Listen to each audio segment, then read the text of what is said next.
Bueno, buenas tardes, muchas gracias por venir. Soy David Miranda, soy curador del Museo Experimental ECO y esta es la conferencia del programa de este año del Pabellón Panorama. Está con nosotros el doctor Pablo Landa. Voy a dar rápidamente unas breves líneas. Pablo Landa es doctor en antropología por la Universidad de Princeton y curador del Pabellón de México en la Bienal de Arquitectura de Venecia en el 2016. Su trabajo de investigación explora la relación entre política, relaciones sociales, arquitectura y sus representaciones. En 2014 curó la exposición Mario Pani, Arquitectura en Proceso para el Museo de Arte Contemporáneo de Monterrey, la cual también se presentó en el Museo Amparo. Entre sus publicaciones se encuentran el catálogo de la exposición Mario Pani, Arquitectura en Proceso, y el libro Monterrey en el Espejo, Crónicas de sus habitantes, monumentos y espacios públicos.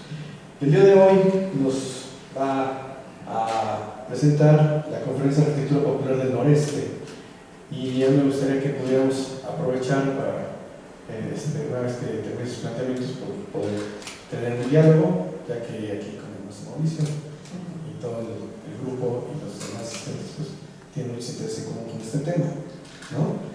Entonces, también quiero aprovechar para mencionar que el programa Pabellón Panorama cuenta con dos talleres que el día de mañana y el pasado en la Escuela de La Paz van a tener lugar. Los talleres se llaman Habitantes de Arquitectura, Taller de Diseño Inmobiliario y Gráfica Textil, y van a ser impartidos por el Atelier Romo y el colectivo Guarumecha. Y todo está en torno al replanteamiento del habitar y el habitar de forma sensible en elementos del entorno. Entonces, sin más, muchas gracias, Pablo. Gracias. Creo que el micrófono no sé si lo van a grabar. Entonces, a ver qué. Sí, ya lo había chingado. Bueno, buenas tardes a todos. Les voy a platicar de un proyecto en proceso que estoy haciendo ahorita con un grupo desde Monterrey. El proyecto se llama Arquitectura Popular del Noreste y llevamos 2 años ya trabajando en este proyecto que se trata de la documentación de la arquitectura vernácula, rural, tradicional, popular, o como le quieran llamar, porque también podemos discutir qué palabra usar y por qué, del noreste. Y el noreste está definido según un programa, un proyecto de la Secretaría de Cultura, un fondo que se llama FORCAN, y entonces lo definen de manera muy rara, porque incluye Tamaulipas, Nuevo León y Coahuila, y además Chihuahua y Durango, que ellos no se conciben como parte del noreste, pero pues para estos fines así está. De lo que trata este proyecto, de las motivaciones originales del proyecto, tienen que ver con cómo hemos documentado y hablado de la arquitectura vernácula en México. Y este es uno de los casos más famosos, más célebres, el libro de Mariana Jampolsky de La Casa que Canta, que pues no aparece en el norte prácticamente, ¿no? Y está esta suposición de que este tipo de arquitectura que representa ella y que han estudiado muchas otras personas, es un fenómeno ligado a Chiapas, a Oaxaca, a Guerrero, a Michoacán, pero que el norte es otro mundo y allá no hay eso. Y que en parte es cierto que no hay lo mismo, pero hay muchísimas cosas, simplemente que la historia del norte se ha construido a partir de las ciudades y los procesos industriales, comerciales desde ahí, ¿no? Entonces al campo en el norte nunca se le ha hecho mucho caso. Y bueno, ahorita podemos hablar también de cómo está representada la arquitectura vernácula aquí, porque se imagina esta arquitectura ligada a lo indígena, temporal, tradicional, y en realidad, pues es, sobre todo cuando lo que vamos a hablar ahorita de la que hay en el norte, es algo muy, muy distinto, ¿no?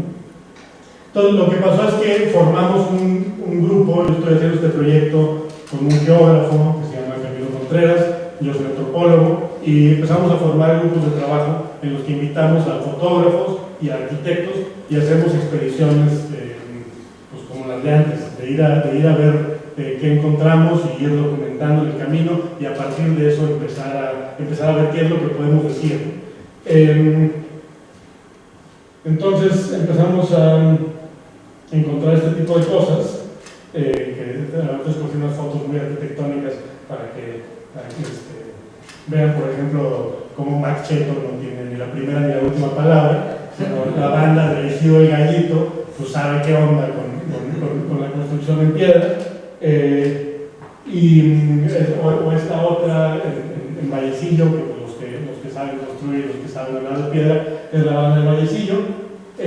Lo que nos empezó a pasar es que llegamos a estas comunidades y nunca nos habíamos imaginado que hubiera cosas así.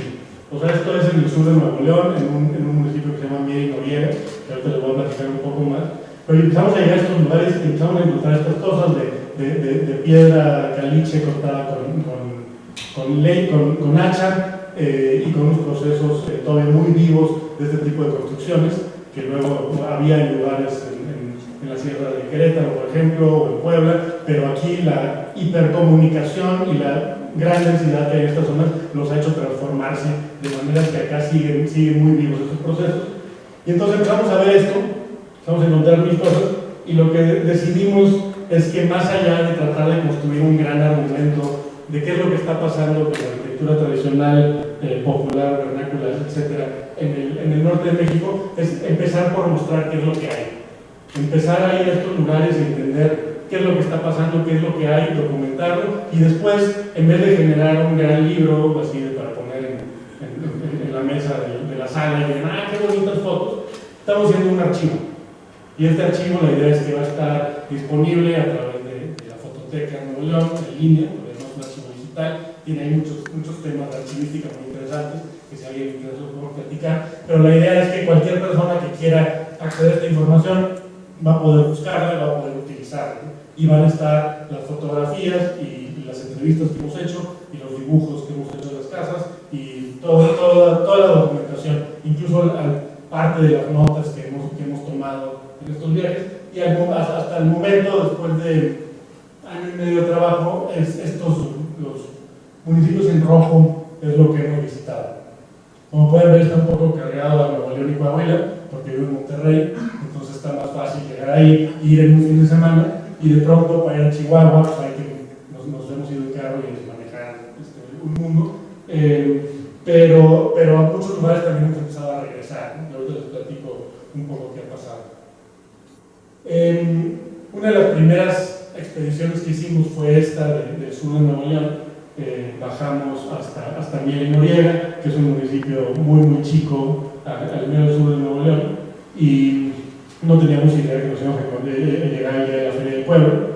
Y la fiesta del pueblo fue muy reveladora porque estamos en un lugar en donde la ciudad grande cercana es Matehuala y está como a 4 horas. Entonces imagínense que están muy desconectados del resto del país, del resto de la región, pero además pues tienen ciertas formas locales que implican apropiaciones de lo que se encuentra en otro lado. Entonces estos matachines bailaban entre música de matachines mezclada con cumbia, una cosa totalmente alucinante. Pero bueno, el caso es que estamos ahí en la fiesta con esta banda, empezamos a hablar con ellos y les decimos, bueno, pues nos interesa ver qué está pasando con la construcción tradicional de esta región, las comunidades de antes, y nos dicen, no, pues vayan al Gallito. Y llegamos al Gallito y nos encontramos este dinosaurio. Ahorita sé que es un dinosaurio, es un fósil vivo de cómo fue la construcción en esta zona. En ese momento todavía no lo sabíamos, ¿no? Pero esta casa, que la ven es piedra cortada sin mucha precisión y apilada sin pegar de ninguna manera, y es una casa de los años 40. Este pueblo es un pueblo que no tuvo agua hasta hace como 5 años, este ejido. Y lo que empezamos a descubrir es que las construcciones más antiguas eran de los años 40 y que incluso las comunidades que se habían formado en esta zona eran de esa época, ¿no? Entonces le preguntamos a la gente, bueno, ¿y cómo vivían antes? Los más viejos empiezan a decir, bueno, pues vivíamos en casas de paja, y vivían en una cosa que le llaman toritos, que es básicamente una palmera, y le ponen una vara y ahí ponen un techo hecho de paja. Eso tiene que ver con que había muchísimo movimiento. Cuando estamos hablando de un territorio que es históricamente nómada, capaz que la palabra se tiene que problematizar un poco, pero es un territorio históricamente nómada en la que la gente va de región en región y los trabajadores de las haciendas, que son los puntos construidos en el paisaje, pues son también nómadas, porque trabajan en una estación ahí sembrando maíz y luego cuando terminan se van a otro lugar y hacían estas casas temporales, ¿no? Entonces en realidad la construcción permanente, que así es como empieza, solo ocurre después de la reforma agraria. Entonces, y esto lo empezamos a ver en todo el norte. Entonces estamos hablando de una arquitectura vernácula que es producto de la reforma agraria. Y ahí empezamos a romper con cualquier idea de que estamos hablando de una arquitectura ancestral o que tiene muchos elementos de algo ancestral, pero no es una arquitectura que esté fija en el tiempo y que no se haya transformado, ¿no? Es una arquitectura que surgió en un momento determinado, a partir de ciertas circunstancias, cuando la gente le dan la tierra, tienen el ejido y empiezan finalmente a construir sus casas. Lo primero que hacen es tomar la piedra, apilarla y ponerle un techo de sotol, y después, unos años después, aprenden a pegarla con tierra. Aquí vemos la misma piedra cortada con bastante más precisión y pegada con tierra, y después empiezan a hacer casas de este tipo. Esto sigue siendo en el gallito, que es la cocina de una casa.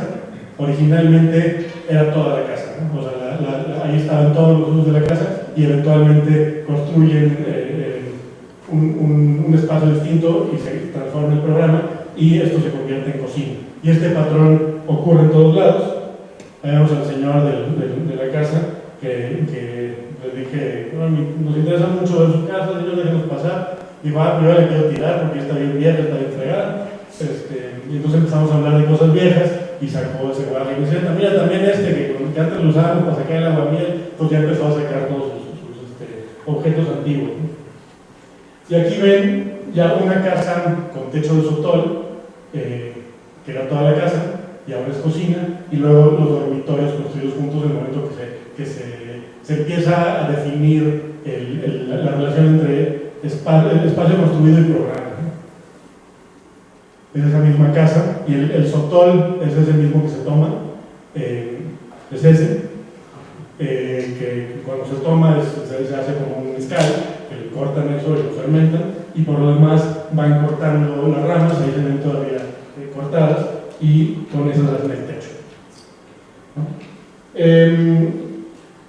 Bueno, esos son unos patrones ahí nos encontramos cuando andábamos viendo el sotol. Pero bueno, aquí esta trayectoria de la tipología como súper lineal creo que es muy reveladora de pensar en la vivienda vernácula como algo en transformación y en adaptación a distintas circunstancias, a distintos usos del territorio, formas de tenencia de la propiedad y la presencia de ciertos materiales.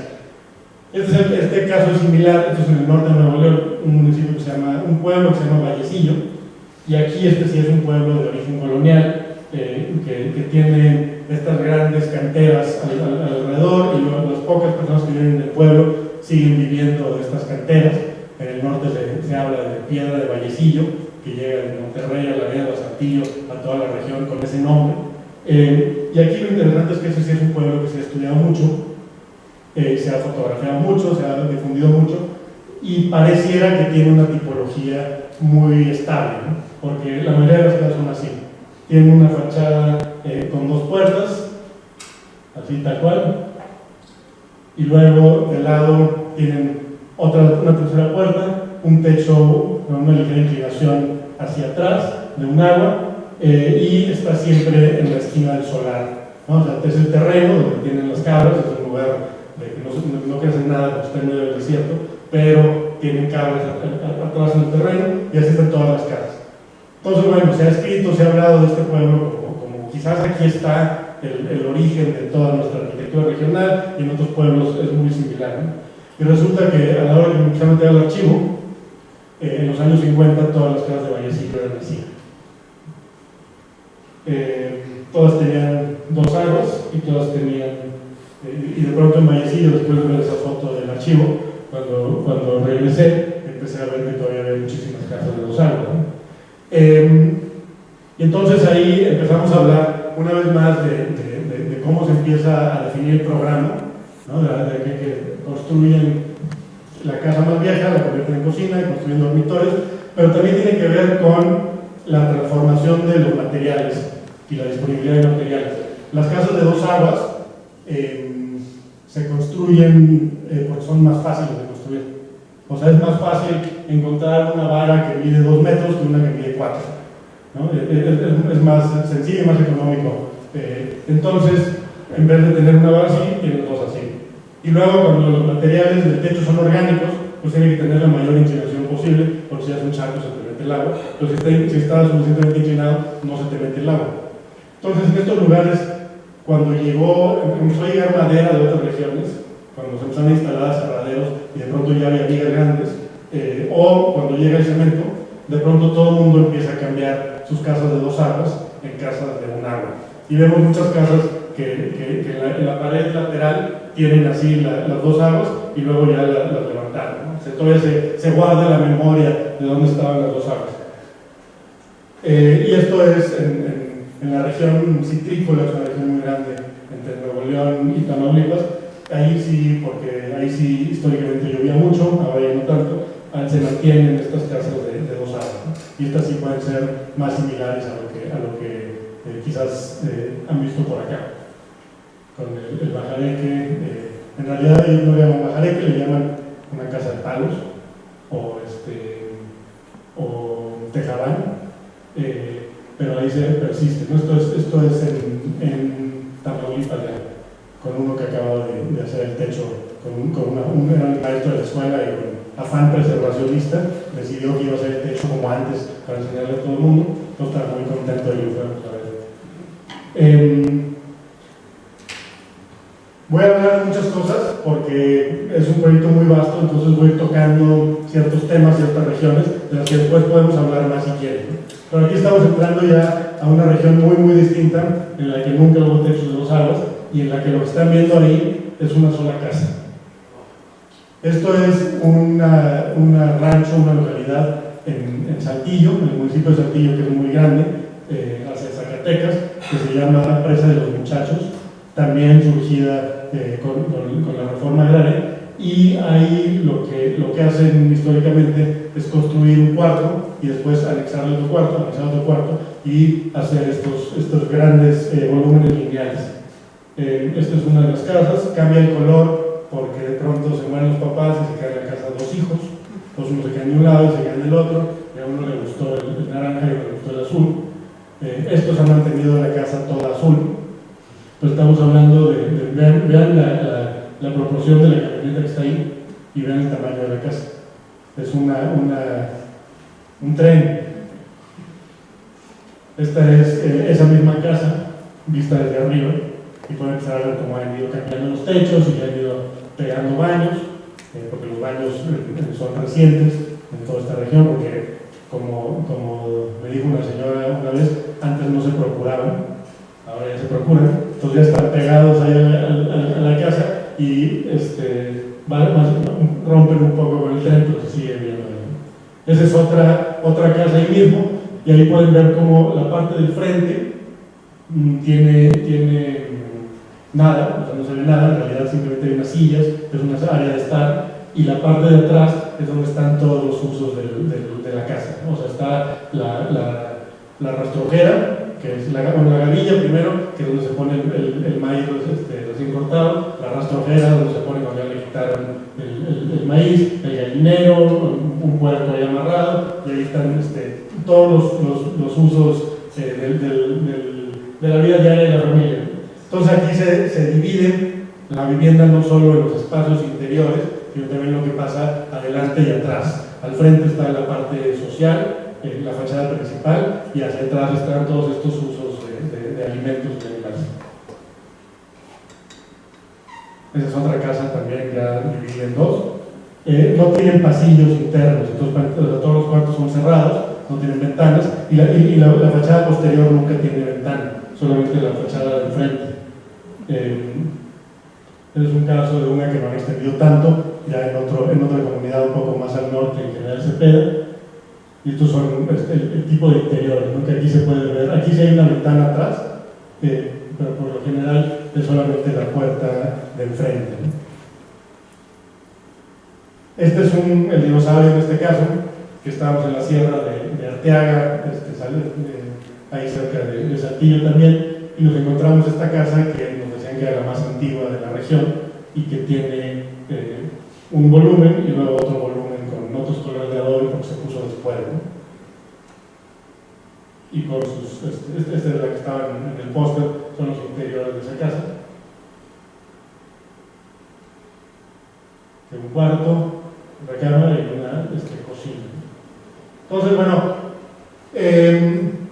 aquí lo interesante en términos de tipología es pensar en por qué hacen las casas así, porque obviamente yo llegué con 20.000 explicaciones con la gente. Decía, bueno, pero ¿por qué las construyen así linealmente?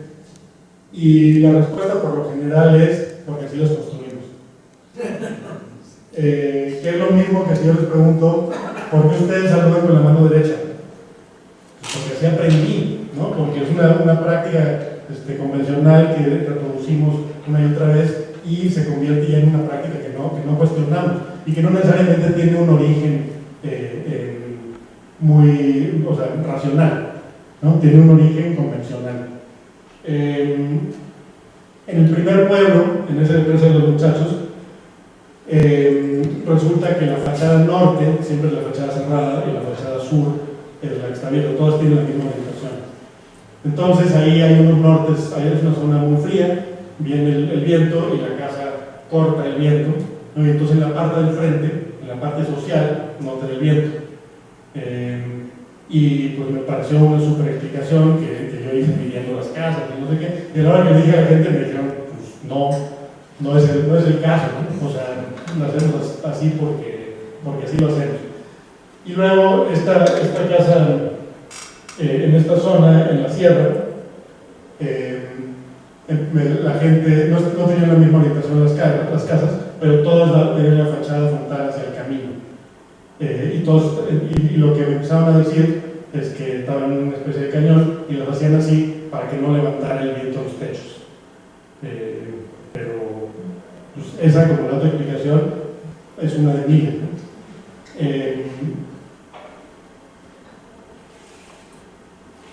Si ven, no traía las fotos aéreas, entonces saqué unas de Google ahorita, pero pueden ver cómo en este caso son estas casas lineales de ambos lados de la carretera y las dos viendo hacia el camino, ¿no? Entonces muchas veces lo que hacen, además de tener esta razón bioclimática, que puede ser una, o esta cuestión práctica de mantenimiento que no se vuelve el techo, también hay una que tiene que ver con cómo está organizado, cómo están urbanizadas estas comunidades, en torno a qué.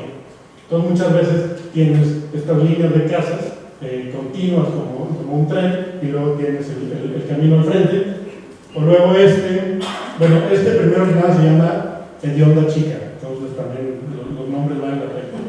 Y este se llama San Juan del Cuetero, también en Coahuila, que no se alcanza a ver, nadie me pudo decir quién era el cuetero, pero sí pregunté. Aquí pueden ver cómo las casas lineales forman una gran plaza al centro. Y eso tiene que ver con que los ejidatarios, en el momento que ocuparon la tierra, nadie les dijo cómo estructurar sus pueblos, cómo organizarlos. Y algunos de ellos, pues simplemente se organizaron en torno al camino, y otros de ellos dijeron, vamos a dejar un gran espacio central, porque tenían esta imagen de las plazas de las ciudades. Otros dijeron, vamos a hacer una retícula y notificamos, pero fue una decisión que tomaron pues, unos 20, 30, 40, 50 señores que se sentaron a definir cómo lo iban a hacer en los años 40. Entonces, todavía hay quien explica, o sea, he hablado con algunos de ellos que dicen, pues sí, en ese momento el comisario Giral era tal y decidimos que íbamos a dejar esta gran plaza al centro porque ahí podíamos hacer nuestras fiestas, ¿no? Y de ahí la tipología, quién sabe, ¿no?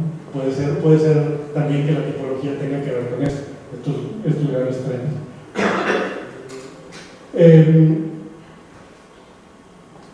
Esto es de nuevo empresa de los muchachos, que no hay presa en el pueblo. Que la primera vez que fuimos, de pronto empiezo a ver estos gallineros en todos lados. Y qué maravilla de gallineros. Dibujamos hicimos un levantamiento arquitectónico de este en particular. Está hecho por quiotes, que quiotes es el tallo que le sale a los magueyes. De pronto les sale este gran tallo, lo cortan y aquí lo destazaron y con eso hicieron las paredes de esto. Y bueno, estaba ya muy emocionado, lo subimos a Instagram, inmediatamente alguien comenta, sí, son como los horreos de España, los invariantes de la arquitectura tradicional que existen en todos lados y tal. Entonces, bueno, muy emocionados con este hallazgo. Y luego empiezo en las comunidades de alrededor y resulta que ninguna comunidad de alrededor los tenía. Y cuando regreso aquí, la primera vez que vi adentro de ese gallinero, había una gallina muerta. Regreso 3 meses después y ahí seguía la gallina muerta. Y le digo, señor, ¿qué onda? Me dice, no, pues es que no lo usamos. Son de un programa de gobierno que vino un ingeniero a decirnos cómo hacerlos, pero nunca los hemos usado, porque las gallinas las metemos ahí. Todo de pronto es esta trampa de creer que lo que te encuentras es auténtico, original, ancestral, y no parte de estos procesos de intercambio con los gobiernos, con la gente de las ciudades, con cosas que se imagina alguien y que de pronto pues, no tienen ninguna utilidad ahí porque ese problema ya está resuelto de otra manera. Entonces hay muchos posibles malos entendidos en el camino, ¿no? Y por eso vale la pena pues, estar regresando y que ellos mismos vayan participando en irle dando lectura a estos materiales, ¿no?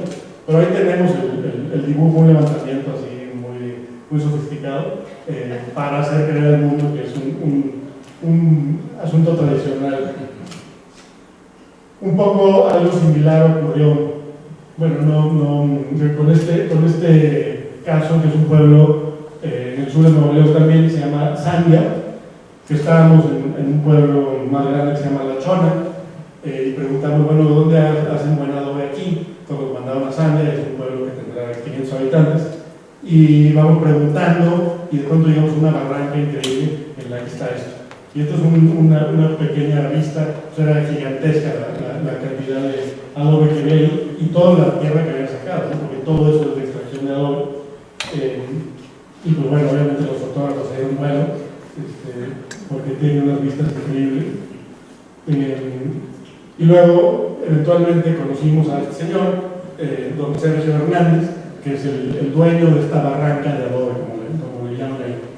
Y resulta que nos empieza a platicar cómo hacía el adobe, y pues era un gran innovador del adobe, ¿no? Había empezado, su papá hacía adobe, y había empezado por hacer con unos moldes de madera, pero le pegaba el sol y le dolía aquí en la espalda. Entonces, como el pípila, se puso una como especie de capa encima, que la hizo ahí de fibra de vidrio. Entonces se montaba esta como capa y con eso se hacía sombra al frente, ¿no?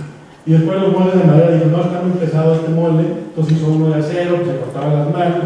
El caso es que un día con un tubo de PVC lo corta a la mitad, lo calienta y hace un molde de PVC. Y con eso facilita el proceso del adobe notablemente y puede hacer 3 veces más adobe de los que hacía originalmente. Y entonces se convierte ya no solamente en el proveedor de adobe del pueblo y la región, sino en el vendedor de los moldes para hacer adobe, ¿no? De pronto todas las comunidades de alrededor pues, usan sus moldes, ¿no? Y bueno, como eso tenían 20.000 inventos, ¿no? Ya también el que arreglaba las lavadoras de todas las señoras de la región y tenía sus propias herramientas, o sea, una especie de genio loco. Pero lo interesante de él es como en algo aparentemente tradicional, inamovible, hay procesos de innovación y transformación, ¿no? Que tienen que ver con el plástico. De pronto no pasa nada si hay plástico. Los puristas que de la tierra van a decir, no, es que tiene que ser de madera y el molde lo tienes que mojar, no sé qué. El de PVC es mejor y don Sergio Hernández lo confirma. Lo más divertido ahí estaba su hijo, Alexis, ya que hemos regresado varias veces con él, y le digo a Alexis, oye, ¿tú también haces adobes? Y dice, los hice todos yo, no, es un flojo. A mí me tiene jalando, él está metido ahí en la casa, pero él es el que da las entrevistas. pero bueno, el caso es que toda la familia sea doble. Este es un caso similar, que de hecho aquí hubo una exposición en la facultad hace unos 4 años de arquitectura vernácula, seguro algunos de ustedes la alcanzaron a ver. Había unos bloques similares a estos. Estos son de la región carbonífera de Coahuila. En el norte de Coahuila hay muchísima producción, muchísimas minas y muchísima producción de carbón.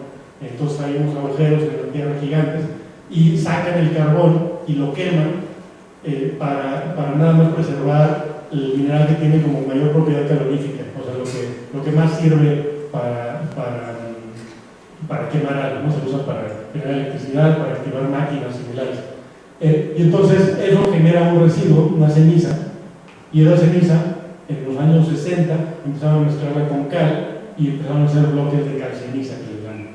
Entonces en toda la región las casas están construidas con bloques de calceniza, que son muy similares al block en su resistencia, pero tienen las propiedades térmicas del adobe. Entonces estamos hablando de unos bloques tradicionales, locales, a partir de los materiales que hay disponibles ahí, pero que son a partir del reciclaje de un residuo industrial.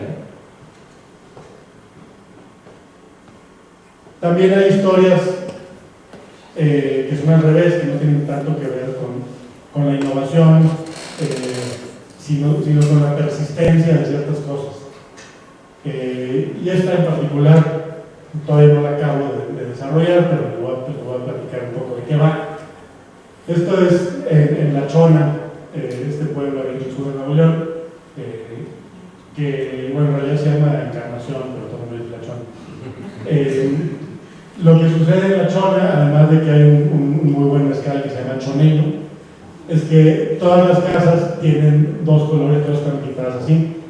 Y bueno, no solo ahí, sino en toda la región, en realidad las casas tienen 2 colores y nunca tienen más de 2 colores y nunca tienen menos de 2 colores. Siempre son 2. Y siempre tienen esta misma configuración en la que marcan la terminación, marcan el piso, marcan los marcos de las puertas. Yo me emocioné y empecé a tomarle fotos de los colores nada más para ver qué pasaba, sabiendo muy claramente que es la paleta de colores de cómics y no tenemos nada que hacer al respecto. Pero de pronto empiezan a generar como estas especies de huellas digitales de los pueblos. Esto es un pueblo, un ejido que se llama 18 de marzo en el norte de Nuevo León, en el sur de Nuevo León. Esto es en no sé dónde, y así no van saliendo como las paletas de colores de los pueblos. El único caso así verdaderamente interesante de por qué escogieron los colores es una señora que me explicaba que había sido el 15 años de su hija y ellos eran los colores con los que se había vestido y habían decidido pintar la casa igual para la fiesta. Pero por lo general son las señoras yendo a la tienda de cómics y escogiendo yo este y este. Y se repiten solamente cuando, o sea, yo no puedo copiarlos de mi vecino. Si me gustan mucho no los puedo copiar. Entonces cuando ves casas con los mismos patrones de colores es que son parientes. Ahí sí se puede, ¿no? Entonces se empieza a expresar ahí como las relaciones familiares en cómo están pintadas las casas. Pero más allá de eso, creo que lo más interesante es cómo estos colores son una interpretación de los patrones de la arquitectura clásica. Y aquí de pronto esto es un pueblo que se llama Candela, en Coahuila, en el que nos pusieron la columna en la esquina muy renacentista, manierista, y marcan los colores, marcan los marcos de las puertas, marcan el remate, en este caso hay moldura, aquí también, y te revela que a fin de cuentas estas casas de La Chona pintadas de colores, pues son una interpretación, una derivación de esto. Entonces estamos hablando por un lado de la innovación y la transformación de la arquitectura a partir de nuevos materiales, nuevas posibilidades, nuevas ideas, pero al mismo tiempo estamos hablando de la persistencia del lenguaje clásico de la arquitectura. Estamos hablando de ciertas cosas que ahí siguen y se transforman y se reinterpretan. Obviamente aquí la idea de la columna pues es manierista porque pues no es una columna sino parte de un muro disfrazado de columna. Pero Miguel Ángel también lo hizo, ¿no? Y la banda de Candela lo sabe.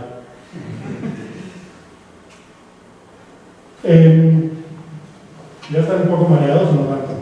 No.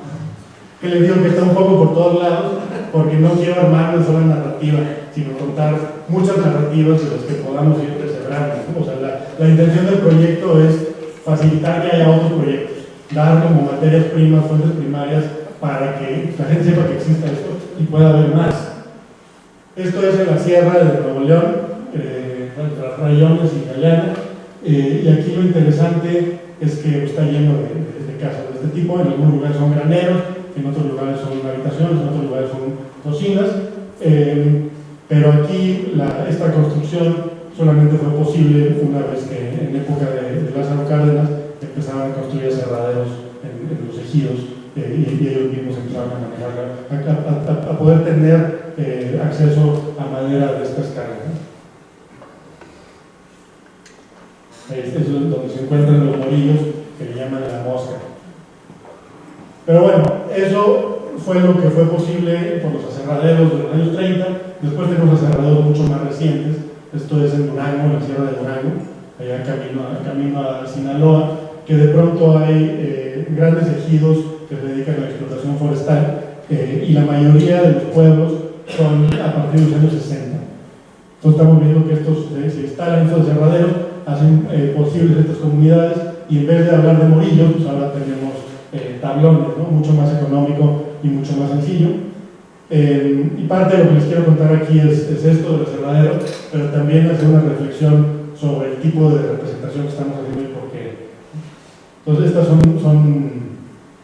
les he enseñado fotos de los 8 o 9 fotógrafos que están trabajando en el proyecto. Estas en particular son de Marcel del Castillo, en un pueblo que se llama Borbollones, en la Sierra de Durango, que de pronto aparecen estas casas y ahí pueden ver la antena de televisión, pueden ver los colores, la paleta de cómics ahora puesta de otro modo, porque aquí no estamos en el territorio de la arquitectura clásica, el techo, la ventana del techo muy gringa. Esta es una zona con muchísima migración de circular a Estados Unidos, y luego la ropa ahí colgada, ¿no? Y luego es un poco un pronunciamiento sobre esto. Estas son las fotos que tomaba Mariana Jankowski y son a partir de las cuales pues, conocemos mucha de esta arquitectura. Pero si pueden ver aquí, primero el hecho que sea blanco y negro la vuelve así como además las tomó en los 70s, 80s, no es que sean las fotos antiguas, pero está construyendo un objeto antiguo, ¿no? Nos está diciendo esto es algo de un pasado recóndito, es una construcción original, como probablemente se han hecho por milenios. Ahí no cabría nunca jamás una antena de BTV, ¿no? Pero bueno, muy deliberadamente nosotros estamos buscando las antenas de BTV para construir otro discurso de la arquitectura vernácula que se trata más bien de su historia, sus transformaciones, sus apropiaciones, ¿no? Y sobre todo sus obras también de Jankowski, y sobre todo la manera en la que es habitada. En estas comunidades nos empezamos a clavar en documentar mucho los interiores, y salió esta serie muy interesante de las recámaras de estas casas de madera, que empieza a aparecer todas así. Esta foto, cuando la subimos a redes originalmente, causó una mini controversia, porque la gente la veía y decía, pero ¿qué onda con esa lavadora? Perdón, con esa estufa. ¿Qué onda con esa estufa? ¿No? Y porque además está el centro de la fotografía. Y asumimos que lo rural pues es así, ¿no? Y asumimos que así tiene que ser. Si no, y muchas veces cuando vamos a buscar lo rural, retratamos esto, ¿no? Porque queremos construir esta historia de aquí se preserva algo único, ¿no? Y aquí y además hay como muchas veces esta estetización de la pobreza. De mira cómo viven tradicionalmente, muy bonito, no tienen todas nuestras preocupaciones, lo cual son terribles mentiras. Y tienen su estufa, que les costó una lana, porque tienen la lana, porque tienen un aserradero, ¿no? Y entonces empezamos a entender la vida rural, los modos de habitar rurales de otra manera, ¿no? Que no implica esta exotización y construcción del otro rural, pobre, indígena, tradicional, sino de alguien que tuvo su graduación de primaria, tuvieron su boda, coleccionan. ¿De qué programa es esto? O esta chava, por ejemplo. Este es el cuarto de una chava de como 14 años que recortó las revistas y puso ahí los cuartos. O luego esta, ¿no? Que esta a mí me llama mucho la atención porque pues, es la silla de mi abuelo y yo creo que de cualquier abuelo, ¿no? Entonces ya no es este mundo allá de encontrarte un viejito en el campo, sino de pronto encontrar una vida que puedo empezar a ligar a la mía, ¿no? Y las fotografías buscan empezar a construir esa posibilidad, ¿no? Y bueno, ese es el pueblo desde arriba. Pero nos mantenemos en las casas de madera, que tienen que ver también con otra cosa que quiero hablar, que es con la permanencia en el paisaje. Esto es de nuevo en la región carbonífera de Coahuila. Esto es en un pueblo que se llama Rancherías, que había una mina ahí cerca, que sacaban de ahí carbón, y las casas originalmente inglesa y luego ya nacionalizada, pero las casas históricamente eran de madera y tiene que ver con esta tradición anglosajona de dividir lo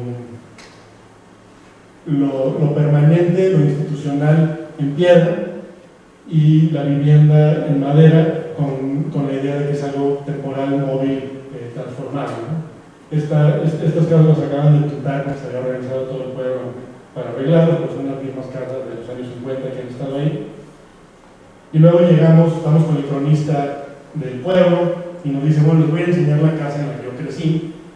Entonces agarramos una camioneta que traemos, nos metemos ahí a una terracería, manejamos 10 minutos y llegamos aquí, ¿no? Y no hay nada alrededor. Y dice, todo esto de alrededor eran casas de madera como las que vieron en el pueblo. Aquí estaba el tajo de la mina, pero se acabó esa veta, se movió la mina a otro lado y se movieron las casas junto con la mina. Entonces estamos hablando de casas que se mueven conforme se va moviendo la actividad productiva, ¿no? Que es un poco lo que les platicaba al principio de cómo funcionaban estas haciendas con sus casas temporales y se movían los trabajadores de un lado a otro. En la vivienda vernácula muchas veces hay esa posibilidad de movimiento porque tiene que ver con cómo se usa el territorio, ¿no? Que no tiene que ver con yo tengo mi parcela que es mía, sino yo tengo este territorio que es nuestro o que es de la mina y nos movemos en ese territorio en distintos momentos, ¿no? Esto es en otro pueblo, ahí en la misma región, que se llama Cloete, son las oficinas de la compañía inglesa, obviamente de piedra, un castillito y todo lo demás de alrededor de madera. Y esto es de nuevo en Rancherías, que resulta que las casas nuevas sigue siendo una zona muy industrial, rural, pero industrial. De pronto lo que tienen son pallets con los que se mueven los productos de las minas, el blog y tal. Entonces, como están construyendo las casas ahora, es ponen los pallets, le ponen un plástico encima, lo engrapan, le ponen una malla de gallinero y le echan una jarra de cemento. Y de pronto ya tenemos una vivienda tradicional, vernácula, popular, adaptada a las circunstancias del presente en la región carbonífera de Coahuila. Y luego, para hacer la historia todavía más interesante, resulta que después de ver esto, estoy en Monterrey y empiezo a ver en las colonias obreras que hay muchísimas casas de madera. Son los famosos tejabanes, lo dicen allá. Y empiezo a investigar de qué son, que resulta que a los obreros les dan un terreno, pero muchas veces no una casa, y las carpinterías, muy en una visión gringa, las madererías, empezaron a vender casas prefabricadas para los obreros. Y estas casas prefabricadas las movían, ¿no? Muchas veces, cuando hemos llegado a documentar a estas casas, está al frente una casa de cemento, de bloc, y atrás la casa de madera, porque cuando tuvieron lana, echaron la casa de madera para atrás y ya construyeron una de bloc al frente. O tienes una casa de block, con losa de concreto y todo, y arriba está la casa de madera. Y ahí es donde mandan al hijo a vivir cuando ya no lo aguantan, o cuando ya tiene familia, lo que sea. Entonces se mantiene como parte de la casa, pero se va moviendo y va cambiando conforme va cambiando la historia familiar. Y bueno, finalmente, no sé qué tan finalmente, pero provisionalmente, una cosa que me ha llamado mucho la atención, que hemos estado documentando y reflexionando, son las ruinas. Porque cuando la gente va, o sea, nos pasó en nuestras primeras expediciones, cuando vas a zonas rurales a ver qué es lo que hay, pues lo primero que documentas es ruinas, porque es muy fácil documentarlas. Ahí no tienes que hablar con la señora de la casa para que te platique, que te deje entrar y que te enseñe su estufa. Ahí llegas y te metes y tomas fotos. Entonces, pues lo que genera eso es muchísima documentación en redes, por ejemplo, después de casas abandonadas. Y luego parte del discurso que surge junto con este tipo de registro es de un pasado que se está perdiendo, ¿no? De algo que tuvimos, antes teníamos estas casas de adobe, no sé qué, y ahora ya todo se está acabando. Y creo que es mucho más interesante que eso, porque imaginar esto como evidencia de una decadencia implica imaginarlo desde una perspectiva muy específica de la vivienda, que es la que tenemos nosotros, que es de la vivienda como algo permanente y que compras y vendes. Y eso es una visión que tiene que ver con la propiedad privada y que tiene que ver con una visión capitalista, ¿no? Es una inversión, es algo que ahí están tus ahorros. Y en el campo, históricamente y en el presente, ese no es el caso. Lo que vemos es que construyen una casa y la construyen con sus propios recursos, con sus propias manos, con la ayuda de los vecinos, con los materiales que hay ahí disponibles, y después, cuando ya no la necesitan, pues igual la dejan y ya se nota, ¿no? O de pronto se mudan de lugar y dejan esa casa atrás. Y estamos hablando de una zona con muchísimos ciclos migratorios. Entonces, ocupan la casa 2 años y luego se van a Estados Unidos y luego regresan y construyen otra casa. Porque la primera casa nunca fue una inversión, siempre fue nada más un espacio para donde vivir, ¿no? Entonces, de pronto las ruinas siempre han estado ahí.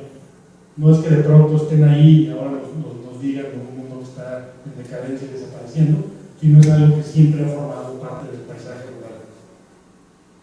Entonces, bueno, mucho más interesante. Tiene que ver también con la autoproducción de componentes. Aquí el adobe, de pronto ya no lo usan, no lo necesitaron todo y te lo dejan ahí, porque no es algo que tenga valor comercial. Es algo que lo haces cuando lo necesitas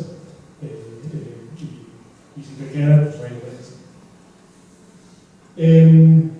Bueno, tengo ahí otras fotos de las que vamos a platicar y ahorita también, ahora sí creo que ya lo mareé, pero quiero nomás decir una cosa final que tiene que ver con cómo pensar en qué implicaciones políticas tienen todas estas reflexiones, que creo que es una pregunta útil para que todos hagamos con respecto a nuestro trabajo, ¿no? Y que no pensemos que estamos hablando simplemente de construcciones, estamos hablando de procesos, de gente, de relaciones de poder, de propiedad, de formas de relacionarse unos con otros, de la colaboración. Entonces creo que al ver todas estas comunidades, hay una reflexión que siempre está detrás de lo que estamos haciendo y tiene que ver con qué aprendizajes hay ahí o qué enseñanzas hay en estos lugares. Cuando fue el sismo de 2017, inmediatamente se acordarán que salió Peña Nieto y dijo que se habían caído los de adobe y que ahora invitaba a todos los grandes constructores de México a que se solidarizaran con las víctimas y fueran a reconstruir sus casas. Eso fue cuando fue el primer sismo en Oaxaca, sacó este pronunciamiento, inmediatamente se juntaron 50 organizaciones que trabajan en el campo y dijeron, no señor, no es por ahí.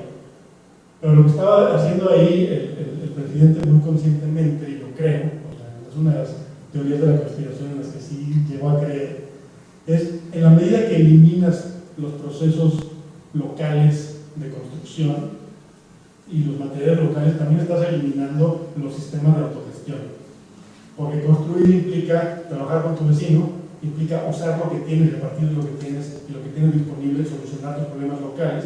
Y cuando estás en una circunstancia no necesitas en la misma medida del gobierno que podrías necesitar si tu casa es de materiales industriales y tienes que estar de la ciudad y depende de que haya un arquitecto, y un ingeniero, y no sé qué, y un permiso de construcción y similares, ¿no?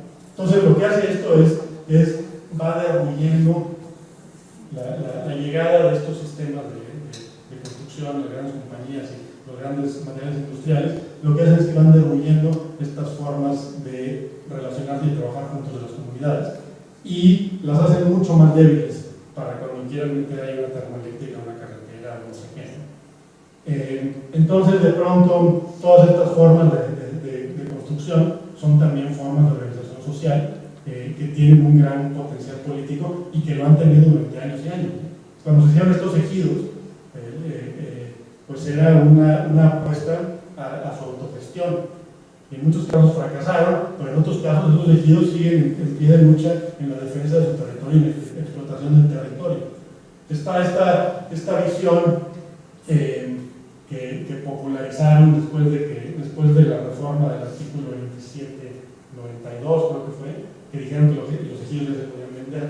Y pues de pronto se popularizó la idea de que los ejidos se acabaron. En realidad se vendieron muy pocos ejidos. Los ejidos decidieron seguir siendo ejidos, ¿no? Entonces, los sistemas de organización y de producción siguen vigentes y siguen representando una alternativa de organización política en estas comunidades. Parte de lo que queremos hacer es mostrar cómo esa organización está vinculada a la arquitectura y a la construcción. Y ya, no sé si tuvo sentido eso último vídeo, pero espero que sí. Y podemos seguir platicando si tienen preguntas, comentarios.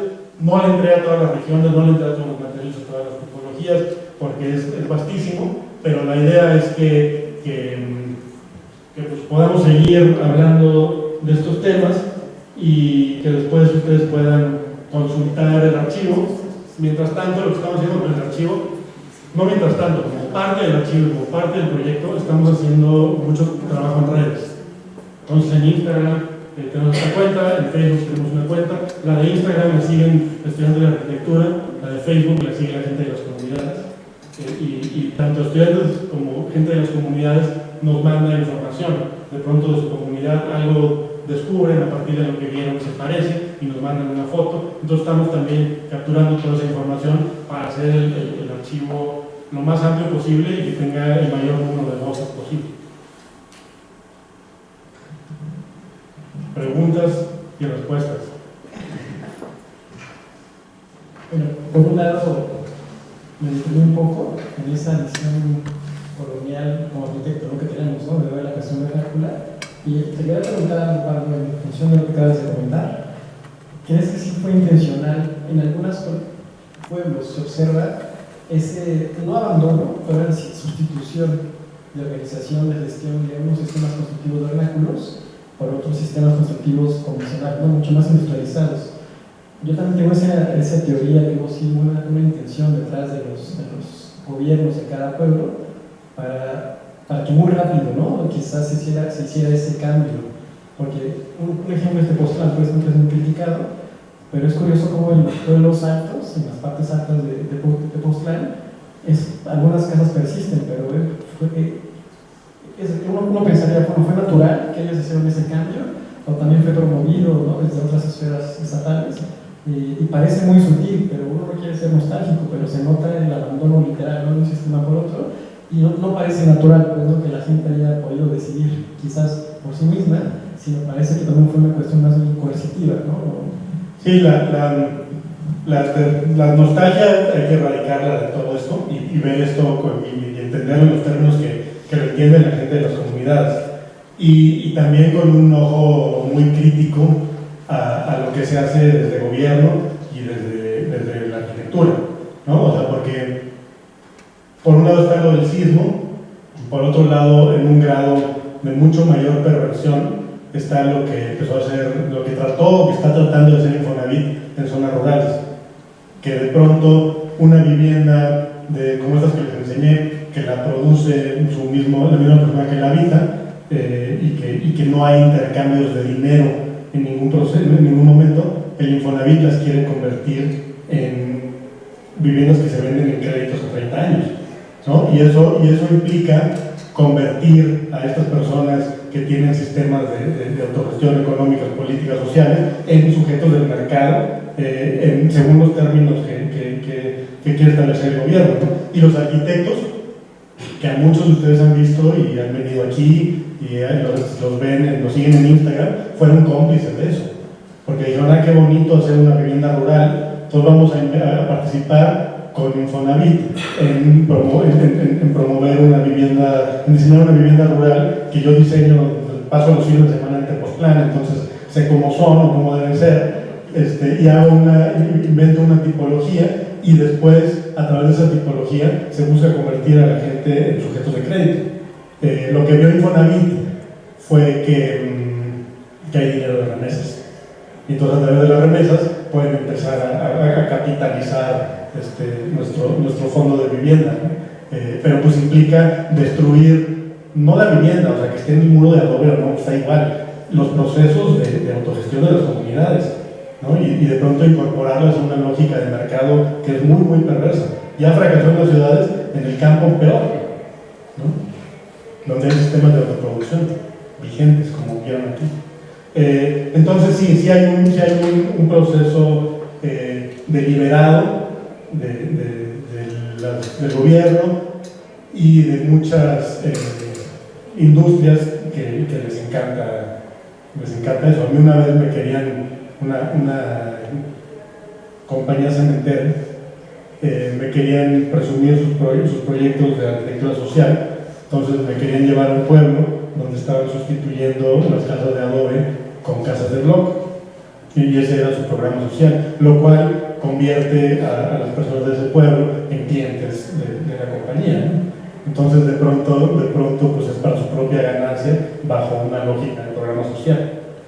Ahora, ¿por qué la gente cambia los materiales?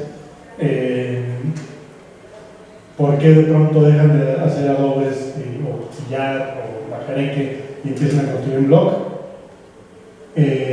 La respuesta más fácil me la dio un señor en un pueblo en Chihuahua que se llama Campo Búfalo, que me dice, como decía mi papá, a los adobes y a los chingazos no cualquiera le entra. Es dificilísimo, no tanto por la destreza técnica que requiere, sino por el esfuerzo físico que requiere.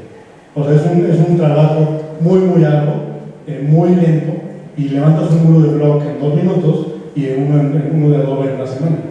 La gente sabe que el adobe tiene mejores propiedades térmicas, pero de pronto dicen, me lo están dando con un programa de gobierno, levanto el muro en una semana, pues el adobe pues es una friega.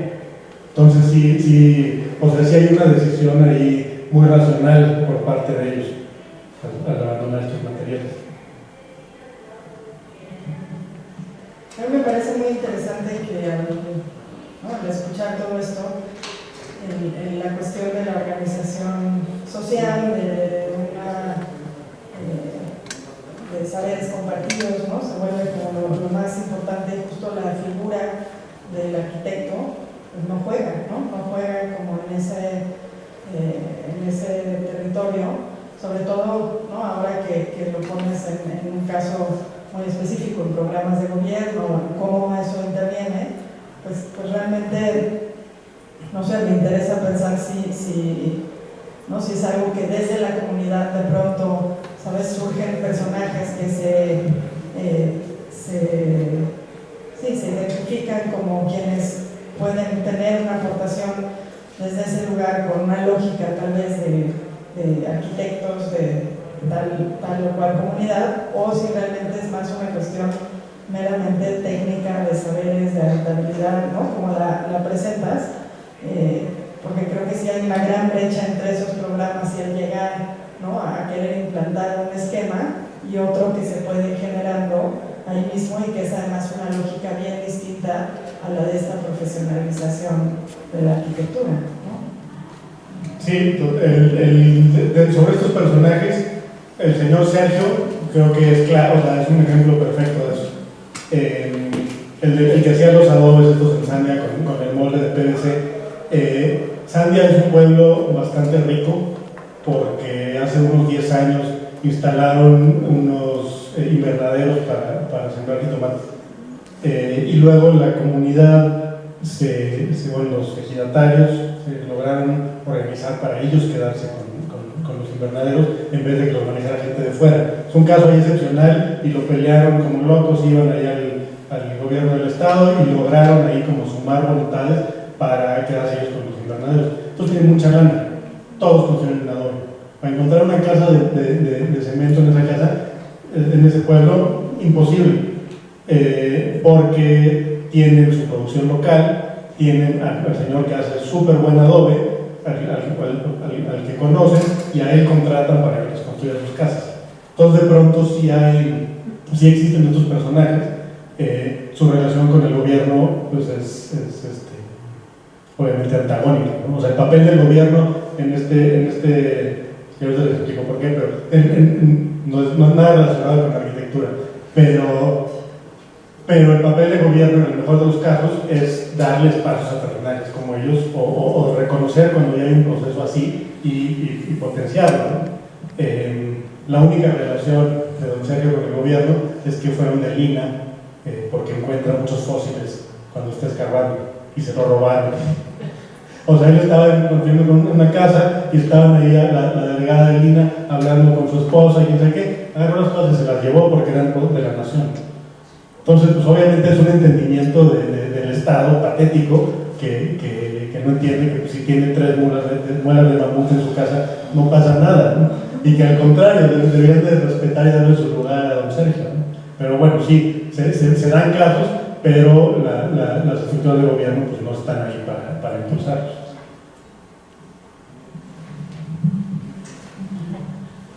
Hablando sobre hace unos años hubo una exposición en el Centro Cultural de España que se llamaba Arquitectura de Remesas, y es un poco como se va transformando la arquitectura tradicional o la arquitectura vernácula, importando ciertos elementos arquitectónicos, pero a su vez adoptando técnicas tradicionales, ¿no? Entonces es una situación un poco extraña, una cosa como muy ecléctica, pero ¿hasta qué punto ustedes lo consideran como arquitectura vernácula? Porque al final pues sí es del sitio y sí es del lugar, pero se van apropiando de ese, y además se da como una mezcla muy característica de los espacios, ¿no? Y por eso la definición de vernácula es problemática e interesante, ¿no? Decidimos llamarle popular para podernos abrir a muchas cosas. Y ahorita lo que les mostré, desde muchas categorizaciones, pues, muchas cosas es vivienda obrera, por ejemplo, ¿no? Y la vivienda, y ahí probablemente sí hubo una persona que lo diseñó, ¿no? Y diseñó estos prototipos que luego se multiplicaron, pero su historia, su transformación, pues, tiene que ver con los procesos locales. En cuanto a las casas de remesas, pues muchas de estas tienen dinero de remesas detrás. No les enseñé ahorita estas cosas espectaculares porque en esta región no hay. Esas, si se van aquí a Estado de México, a Morelos, a la salida de Puebla, hay unas locuras impresionantes. Y tienen que ver con otros procesos que aquí no sean. Aquí son muy distintos porque la migración sigue siendo cíclica. O sea, aquí estamos hablando de gente que sigue yendo a Estados Unidos a trabajar una temporada y regresa. Se dan muchísimas visas de trabajo temporal que dicen pasaporteados. Entonces les dan un permiso, los contratan en no sé dónde, van a Monterrey y ahí les dan su visa, se van a trabajar 3 meses y después regresan. Entonces mantienen sus casas. Que estas que dicen que son así como gigantescas, muchas veces son monumentos a una ausencia. Son casas que no están habitadas, sino son simplemente esta manera de hacerse presentes donde no están físicamente, que aquí es un poco distinto. Otra categoría, ya que estamos en eso, que se desdibuja aquí, que es la que usaba la arquitecta Valeria Prieto, de vivienda campesina. Bueno, pues aquí no hay ni un campesino, ¿no? Porque la mayoría de estas personas están trabajando en fábricas, ya sean fábricas rurales, o pasan por ellos un camión a las 5 de la mañana y los lleva a Saltillo a 3 horas, trabajan y los regresan en la noche. Entonces estamos hablando de gente que son obreros, que tienen trabajos en maquiladoras, que tienen en comercios y que siguen viviendo en el campo. Entonces pues no son viviendas campesinas ya porque ya no hay campesinos. Entonces, bueno, parte de las definiciones es parte también de tratar de entender qué estamos haciendo. Una definición que me gusta mucho, pero que no le quise entrar ahorita porque no estoy totalmente de acuerdo que se ajuste a esto, es una de un historiador que se llama John Jackson, que él habla de lo vernáculo como lo que está más allá de las posibilidades de planeación del Estado. Entonces, por un lado tenemos la vivienda de los trabajadores urbanos, las ciudades planificadas con calles, semáforos, no sé qué, y por otro lado está lo que hace la gente por su cuenta a partir de sus propios procesos de deliberación. Que es tentadora la definición, pero después de hablar tanto de ejidos como que no me aventuré a soltarla aquí. Y para una pregunta, esos procesos de gestión, cuando se pierden o se pervierten, ¿es difícil restituirlos, recuperarlos? ¿O ya sería otra cosa? Una comunidad, pues, cuando están organizados y tienen esa labor ajena al Estado y de repente se pierde ese proceso de gestión social, ¿sí se puede trabajar? Bien difícil. O sea, es muy difícil volver a activar un proceso de organización cuando ya hay otros poderes en la ecuación, ¿no? Pero creo que hay casos interesantes. O sea, yo ahorita me salgo de este territorio totalmente y regresamos a otro del que ya hemos platicado, como el movimiento cooperativista de vivienda, ¿no? Que en la Ciudad de México tiene a la cooperativa Palo Alto como su estandarte, y parte de lo que, bueno, dicen algunos de los habitantes de Palo Alto, porque otros dicen que no, pero parte de lo que dicen es que muchos venían de Michoacán y estaban habituados a estos procesos de colaboración para la gestión del territorio y para la construcción, porque eran purépechas de origen, ¿no? Y entonces el modelo de cooperativa es una traducción a un espacio urbano y en un esquema legal en vez de usos y costumbres, ¿no? Entonces se puede dar a partir de ese tipo de transformaciones que de pronto como que abren estas posibilidades de mantener ciertos patrones, pero más que organizados de otra manera. Pero es muy difícil. Les presento al señor Delfino que hace adobe en el ejido 18 de marzo y tiene una casa de blog, y cuando le pregunto, oiga Delfino, ¿y por qué hizo su casa de blog? La señora. Ahí hay otra razón por la que de pronto ya no se usan los materiales tradicionales. Y esto también amplía un poco la definición de lo vernáculo. Esta es una casa del siglo XIX en un pueblo que se llama Lampazos, que pues también tiene que ver con los modos de habitar tradicionales que luego se van traduciendo a la zona rural. Este lugar históricamente es una ciudad, es un pueblo de 4.000 habitantes, pero este es el tipo de arquitectura que hay ahí.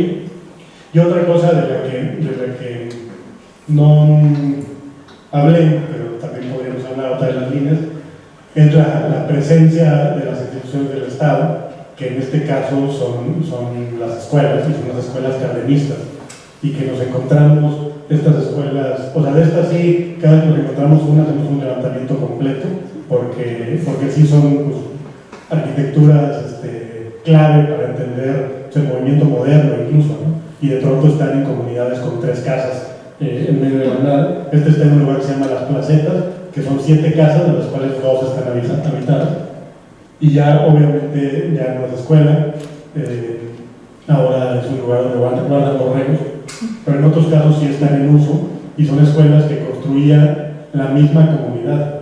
O sea, se enviaban las instrucciones de la SEP y se las construían con los materiales locales y los saberes locales. Entonces son o de adobe, o de sillar, o de piedra gris, depende del lugar en el que estén. Y estamos yendo también documentando panteones porque están increíbles, pero de eso ya no les platico. Yo voy a preguntar si, que me imagino que sí, pero ¿qué otros archivos hay? ¿No? Si hay en otros países archivos con los que este archivo se abre, ¿no? Como de estar mapeando algo más o menos en un rango de tiempo similar, de regional. Pero no conozco otros que estén haciendo esto.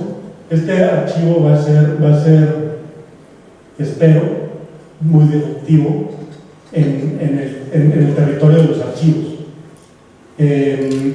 Se va a integrar a Fototeca Nuevo León. Fototeca Nuevo León es la tercera colección de fotografías más grande del país, después del Archivo General de la Nación, la Fototeca Nacional, la tercera en tamaño es la Fototeca de Nuevo León. Y hay colecciones muy extensas de historia de la ciudad, de la industria, están todas las fotografías de la fundidora de Monterrey, es gigantesco. Y lo que estamos haciendo al incluirlo ahí, estamos como bueno, primero es una maravilla que nos hayan dejado, que les haya parecido que ese podía ser el eje del proyecto, que construir una base de datos que se pueda buscar. Pero hay varios, lo disruptivo es que es el primer archivo digital, y no solo de la Fototeca Nuevo León, sino del Sistema Nacional de Fototecas. Todavía no hay un criterio para la integración de archivos digitales. Implican pues muchos problemas, ¿no? Y muchas preguntas que hay que hacerse.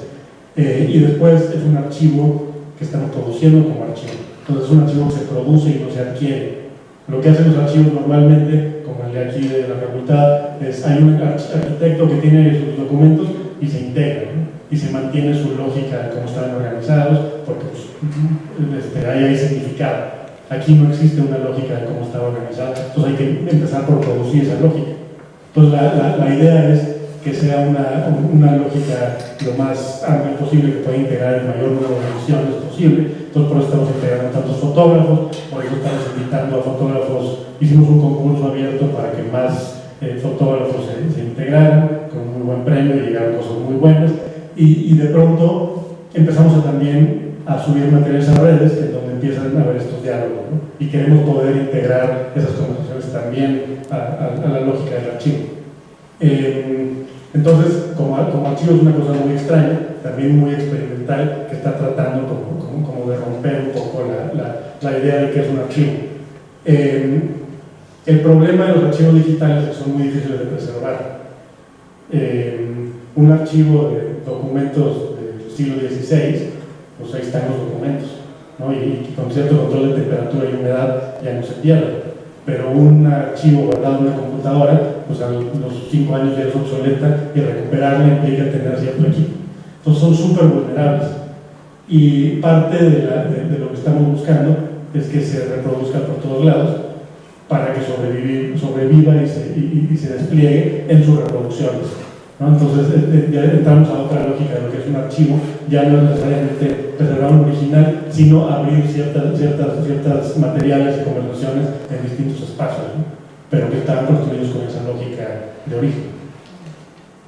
Vengo a darte las gracias, en realidad. Ha estado la mañana muy confusa y por más que quise estar aquí, no me fue posible. Desde luego creo que es importante destacar que esta participación forma parte de la cátedra y que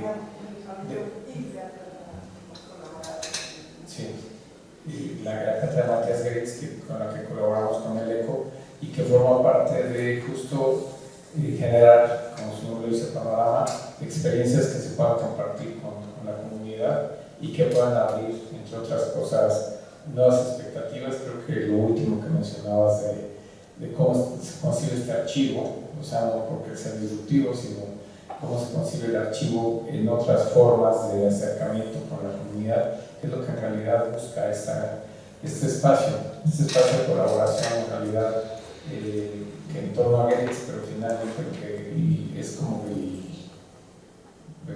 ¿cómo diríamos?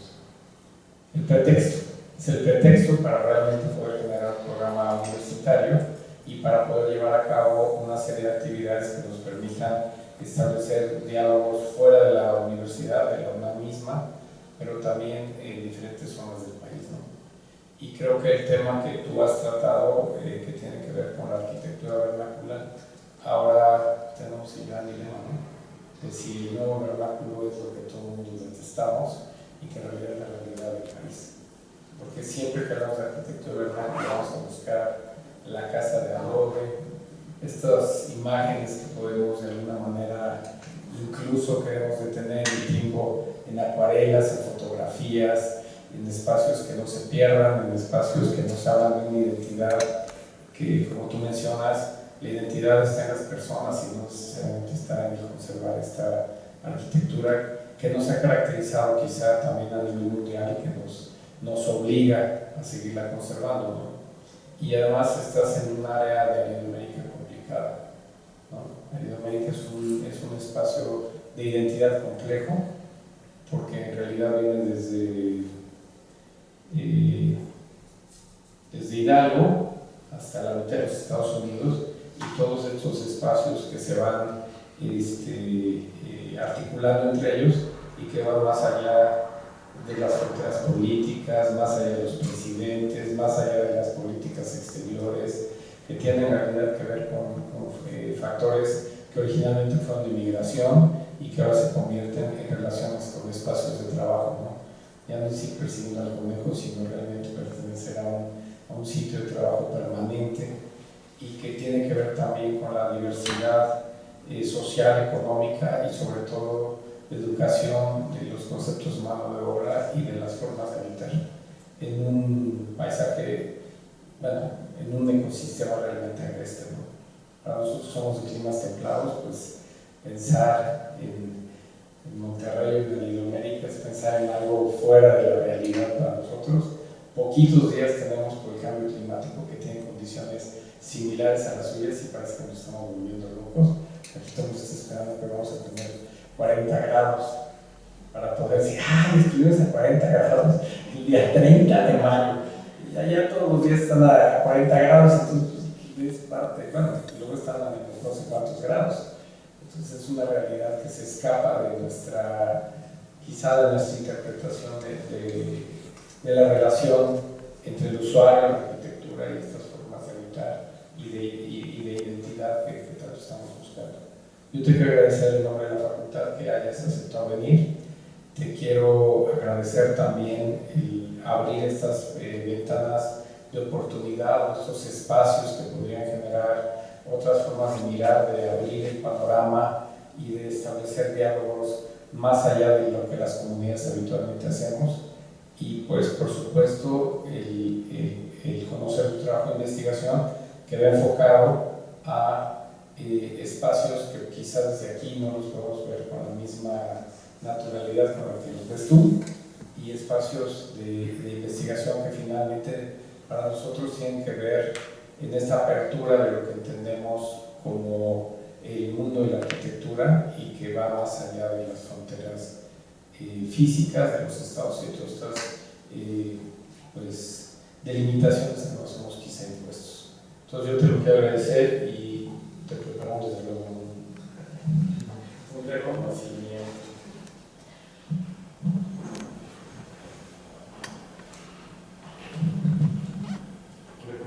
Que dice la Universidad Nacional Autónoma de México, la Facultad de Arquitectura, el uso experimental del ECO, otorgan el presente reconocimiento a Pablo Landa Ruilova por impartir la conferencia Arquitectura Popular del Noroeste en el marco del pabellón Eco Panorama 2019 y la cátedra extraordinaria Matías Gerix por lugar sobre el espíritu Ciudad Universitaria el 21 de mayo de 2019 y viene firmada por la maestra Paula Santos Coy como director del Museo de ECO y por un servidor como director de la Facultad de Arquitectura.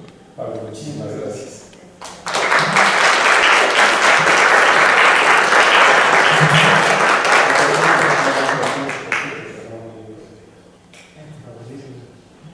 Ya no saben dónde ubicarte.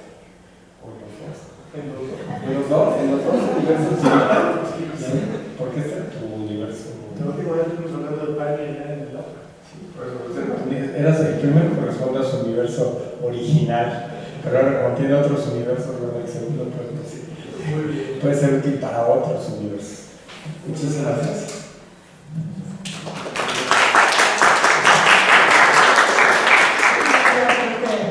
Está dicho, agradecer de nuevo a Pablo que haya hecho el viaje, venir acá a platicarnos de este proceso, y creo que también va a ser muy interesante seguir, ¿no? ¿Qué pasa? Ir allá a ver en vivo las cosas. Los del YouTube dicen que ya están enfocados. Pues, Gracias. gracias. Muchas gracias.